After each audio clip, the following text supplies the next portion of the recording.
ప్రియ సహోదరీ సహోదరులారా, మన ముందున్న ఈ ఆలోచనలు ఎంతటి గొప్ప సత్యాన్ని ఆవిష్కరిస్తున్నాయో గమనించండి. దైవ ప్రేమ ఈ మాట వినగానే మన హృదయాలు ఉప్పొంగుతాయి. మనం లోకంలో అనేక విషయాలను ప్రేమిస్తాం, అనేక విషయాల కోసం పాకులాడతాం. కాని దేవుని ప్రేమను మించిన మధురమైన గొప్ప వస్తువు ఈ సృష్టిలో మరొకటి లేదు. మొదటగా 6వ ఆలోచనను గమనించండి. నరులుగాని దేవదూతలుగాని దేవునికి కీర్తి చేకూర్చి పెట్టడం కంటే గొప్ప కార్యమేమీ చేయలేరు. ఇది అక్షరాలా సత్యం. మన జీవిత లక్ష్యం ఉద్దేశ్యమేమిటంటే దేవునికి మహిమ, కీర్తి తీసుకురావడం.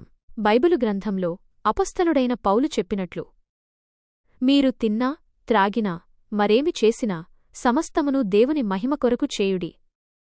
1 కొరింథీయులకు 10:31 మన ప్రతి అడుగు, ప్రతి ఆలోచన, ప్రతి క్రియ దేవుని మహిమకే ఉద్దేశించబడాలి.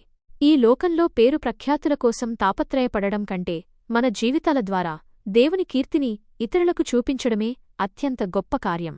7వ ఆలోచన, ప్రభూ, నీ ప్రేమను, నీ వరప్రసాదాన్ని నాకు దయచేయి, వీటితో నేను సంపన్నుణ్ణవుతాను. ఈ మాటలు దేవునిపై మనకున్న సంపూర్ణ ఆధారపడటాన్ని తెలియచేస్తున్నాయి. మనకు ఈ లోకంలో ఐశ్వర్యం, అధికారం, హోదా వంటివి సంపదగా కనిపించవచ్చు.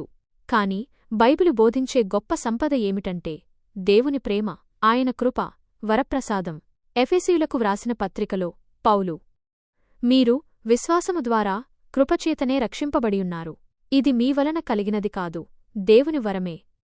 ఎఫెసీయులకు 2:8 అని అంటాడు. ఆ కృప, ఆ ప్రేమ మనకు లభించినప్పుడు మనకింకేమీ అక్కరలేదు. ఎందుకంటే వాటిలో నిత్యజీవం, సమాధానం, నిజమైన సంతృప్తి ఉన్నాయి. 8వ ఆలోచన మన దృష్టిని మారుస్తుంది. స్వర్గం వైపు చూస్తుంటే ఈ లోకమెంత నిస్సారమైందా అనిపిస్తుంది. నిజమే, మనం పరలోకపు పౌరులం. ఫిలిప్పీయులకు 3:20 ఈ లోకంలోని సుఖాలు, ఆశలు, అందాలు అన్నీ తాత్కాలికమైనవి. పాత నిబంధన గ్రంథంలో ప్రసంగి చెప్పినట్లు, వ్యర్థము, సర్వము వ్యర్థము. ప్రసంగి 1:2 మనం దేవుని రాజ్యాన్ని, ఆయన నీతిని వెదకినప్పుడు మత్తయి 6:33 మన నిరీక్షణ ఈ క్షణికమైన లోకంపై కాకుండా శాశ్వతమైన పరలోకంపై కేంద్రీకరించబడుతుంది. అప్పుడు ఈ లోకపు ఆకర్షణలు మనల్ని కదలించలేవు. 9వ ఆలోచన, ప్రేమను మాటల్లోగాక చేతల్లో చూపించాలి. ఇది అత్యంత ఆచరణాత్మకమైన సత్యం. దేవుని ప్రేమను మాటల్లో చెప్పడం సులభం, కాని క్రియల్లో చూపడం కష్టం.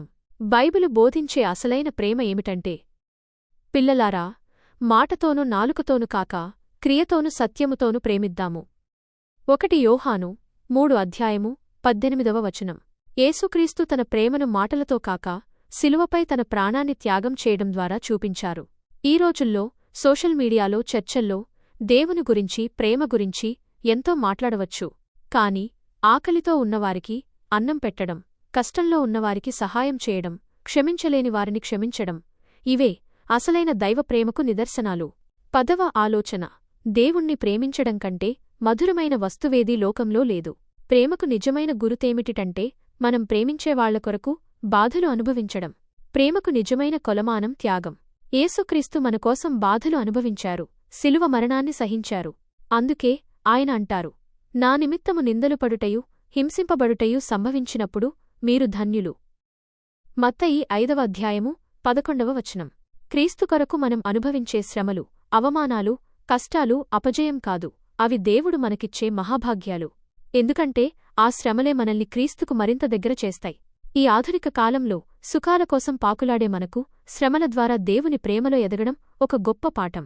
11వ ఆలోచన, భగవంతుణ్ణి హృదయంలో నిల్చుకునేవాడు ఎక్కడికి వెళ్లినా మోక్షాన్ని తనతో తీసుకొనిపోతాడు. దేవుని రాజ్యము మీలోనేయున్నది.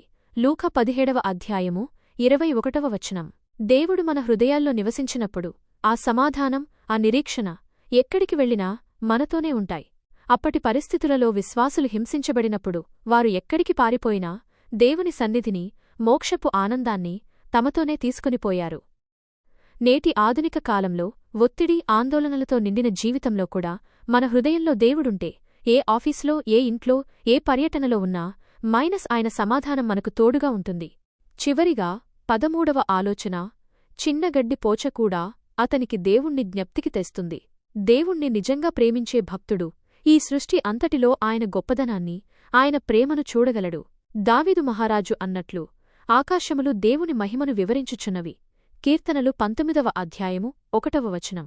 కొండలు, సముద్రాలు మాత్రమే కాదు, నేటి డిజిటల్ యుగంలో మనం వాడే టెక్నాలజీ వెనుక ఉన్న మేధస్సు, మన చుట్టూ ఉన్న చిన్న చిన్న క్రియేషన్స్ మైనస్ అన్నీ దేవుని గొప్పతనాన్ని మనకు గుర్తుచేస్తాయి. మనం ఆ దృష్టిని కలిగి ఉండాలి. ప్రియమైన వార్లారా, దైవప్రేమ అనేది ఒక అనుభవం, ఒక జీవన విధానం. మాటల్లో కాక మన క్రియల్లో, మన నిత్య జీవితంలో దేవునికి మహిమ తీసుకుని వస్తూ ఆయన ప్రేమను మన హృదయాలలో నింపుకుందాం. అప్పుడే మనం నిజమైన సంపన్నులమవుతాం. ఆమేన్.